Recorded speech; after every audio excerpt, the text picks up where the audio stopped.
मेरा नाम जोकर 1970 की भारतीय रोमांटिक ड्रामा फिल्म है जिसका निर्देशन, संपादन और निर्माण राज कपूर ने अपने बैनर आर के फिल्म्स के तहत किया है और ख्वाजा अहमद अब्बास द्वारा लिखित है। फिल्म में राज कपूर के इसी नाम का किरदार निभाया है। उनके बेटे ऋषि कपूर उनके युवा संस्करण की भूमिका निभाते हुए स्क्रीन पर अपनी शुरुआत कर रहे हैं। साथ ही सिमी गरेवाल, केंसिया रया बिनिकना, पद्मिनी, मनोज कुमार और धर्मेंद्र सहायक भूमिकाओं में नजर आए हैं। कथानक एक विदूषक पर केंद्रित है जिसे अपने दुखों की कीमत पर अपने दर्शकों को हंसाना है। उनके जीवन को आकार देने वाली तीन महिलाएं उनके अंतिम प्रदर्शन को देखती हैं। यह फिल्म भारतीय सिनेमा की सबसे लंबी फिल्मों में से एक है। मेरा नाम जोकर दूसरी और अब तक की आखिरी भारतीय फिल्म है जिसमें 2 अंतराल हैं। बात करेंगे फिल्म की कहानी के बारे में तो 3 महिलाओं मैरी, मरीना और मीना, प्रत्येक को एक खिलौना जोकर भेजा जाता है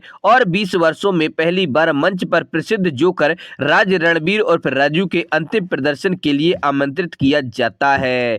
इन 3 महिलाओं की कहानियां और राजू के साथ उनके संबंधों को उनके प्रदर्शन के दौरान फ्लैशबैक की एक श्रृंखला के माध्यम से बताया गया है। बात करेंगे पार्ट 1 की तो 16 साल का मोटा अनाड़ी बच्चा राजू अपने सहपाठियों के बीच कक्षा के जोकर के रूप में जाना जाता है। अपने निजी ईसाई स्कूल के बाकी छात्रों के विपरीत राजू गरीब है और पास में ही अपने माँ के साथ रहता है और उनके साथ कोई नहीं है।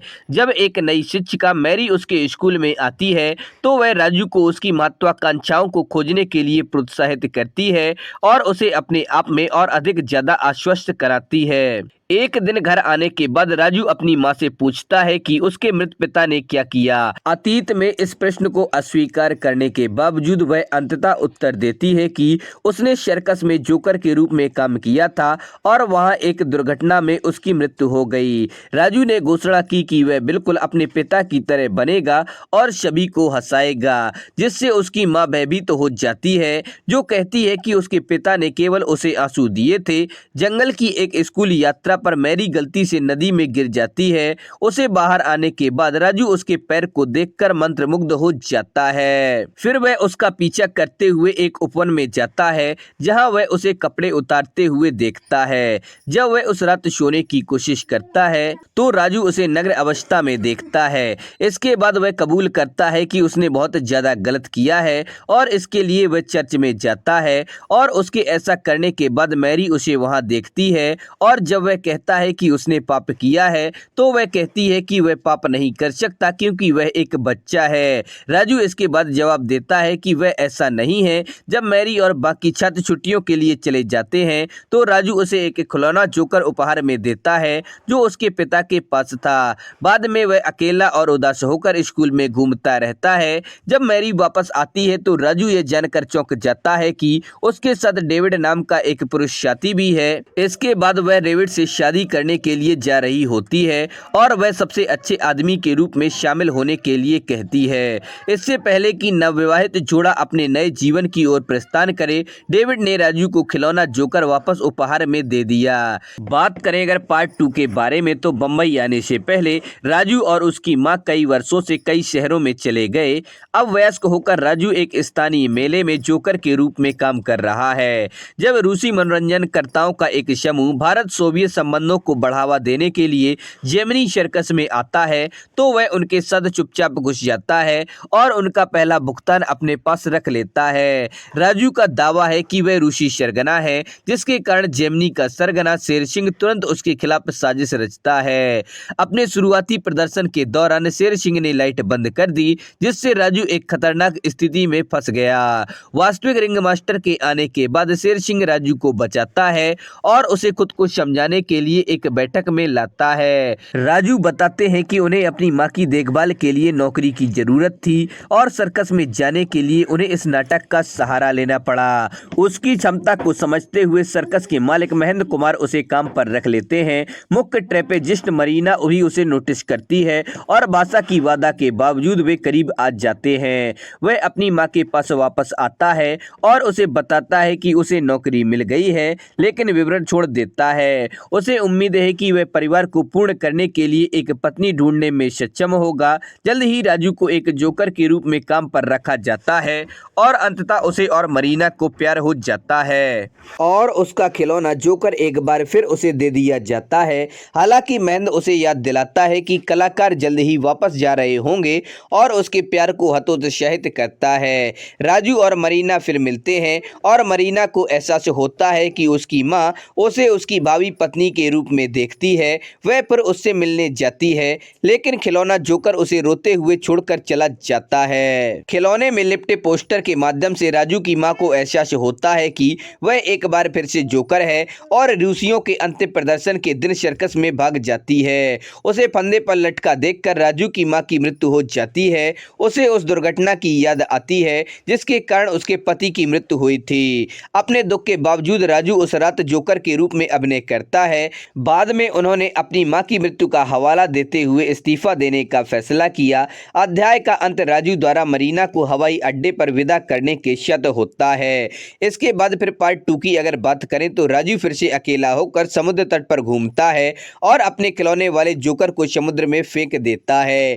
एक कुत्ता उसे पकड़ने के लिए दौड़ता है और उसे वापस दे देता है। कुत्ता अनाथ मीनू का है और तीनों मिलकर सड़क किनारे शो करते हैं और एक परिपक्व घर में एक साथ रहते हैं। एक दिन मीनू की शर्ट फट जाती है और जब राजू को पता चलता है कि वह एक लड़की है तो वह उसे छोड़ देता है। थोड़ी देर के बाद वह अपने घर वापस आता है, जहां वह बताती है कि उसका असली नाम मीना है और उसे वह शहर में अकेले जीवित रहने के लिए एक लड़के की तरह व्यवहार करना था, जहां वह अपने सपने को पूरा करने के लिए भाग गई थी।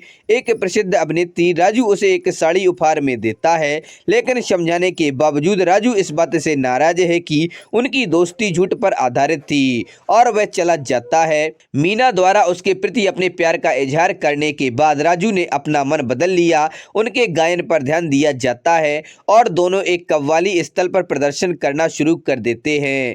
एक दिन कुत्ते को आवारा समझकर सिटी पाउंड ले जाया जाता है, जहां राजू अपने साथी को खोने का दुख मना रहा है। वहीं मीना कहती है कि अब उन्हें इससे कोई फायदा नहीं है। उसका रवैया राजू को हैरान कर देता है और उसे लगता है कि वह प्यार को केवल दूसरों का उपयोग करने के लिए एक उपकरण के रूप में उपयोग करती है। कव्वाली स्थल के मालिक के प्रति दया दिखाने के बावजूद, जिन्होंने उन्हें पहले ही भुगतान कर दिया था, मीना उन्हें थिएटर में अभिनय की ओर ले जाती है। जबकि मीना का कहना है कि वह उससे प्यार करती है, लेकिन राजू को संदेह है। कुछ समय बाद मीना पर फिल्म स्टार राजेंद्र कुमार की नजर पड़ती है, जो अपनी अगली फिल्म के लिए एक नई नायिका चाहते हैं। हालांकि राजू स्क्रीन टेस्ट में मीना के साथ जाता है, लेकिन कुमार उससे कहता है कि एक महान अभिनेत्री बनने के लिए राजू को उसे छोड़ना होगा। अपने पुराने घर से विदाई के बाद राजू अपने खिलौने वाले जोकर के साथ अकेला रह गया। इसके बाद फिल्म अपने आखिरी शो में वापस आ जाती है। एक गीत के बाद राजू अनिश्चित अवधि के मध्यांतर की घोषणा करता है, लेकिन फिर दर्शकों को आश्वस्त भी करता है कि जोकर को अपने दर्शकों को हंसाने के लिए अभी भी बहुत कुछ करना है। इसके बाद फिल्म सकारात्मक रूप से अंत नहीं, शब्दों के साथ समाप्त होती है। बात करें अगर फिल्म के मुख्य कलाकारों के बारे में तो राज कपूर राजू के रूप में, स्वर्गीय के रूप में राजेंद्र कुमार, डेविड के रूप में मनोज कुमार, महेंद्र कुमार के रूप में धर्मेंद्र, पद्मिनी मीना बंसल के रूप में, मैरी के रूप में सिमी गरेवाल, मरीना के रूप में केंसिया रया बिंकिना, शेर सिंह के रूप में दारा सिंह, ओम प्रकाश सर्कस सर्जन के रूप में, जूनियर राजू के रूप में ऋषि कपूर, सर्कस सर्जन के रूप में राजेंद्र नाथ, अचला सचदेव राजू के मां के रूप में, सोवियत राज्य सर्कस के सदस्य के रूप में एडवर्ड सेजरेडा आदि सभी लोगों ने काम किया है। बात करें अगर फिल्म के गीत संगीत के बारे में तो सारा संगीत शंकर जयकिशन द्वारा रचित है। इस फिल्म में कुल 9 गाने हैं। पहला है ए भाई जरा देख के चलो, इसको मन्ना डे ने गाया है। दूसरा है अंग लग जा बलमा, इसको आशा भोसले ने गाया है। तीसरा है दाग ना लग जाए, इसको मुकेश और आशा भोसले ने गाया है। चौथा है जाने कहाँ गए वो दिन, इसको भी मुकेश ने गाया है। पांचवा है कहता है जोकर सारा जमाना, इसको मुकेश ने गाया है। छठवां है सदके हीर तुझ पे, इसको मोहम्मद रफ़ी ने गाया है। सातवां है काटे न कटे रहना, इसको आशा भोसले और मन्ना डे ने गाया है। आठवां है तीतर के दो आगे तीतर, तीतर के दो पीछे तीतर, इसको मुकेश और आशा भोसले ने गाया है। नौवां है जीना यहाँ मरना यहाँ, इसको मुकेश ने गाया है।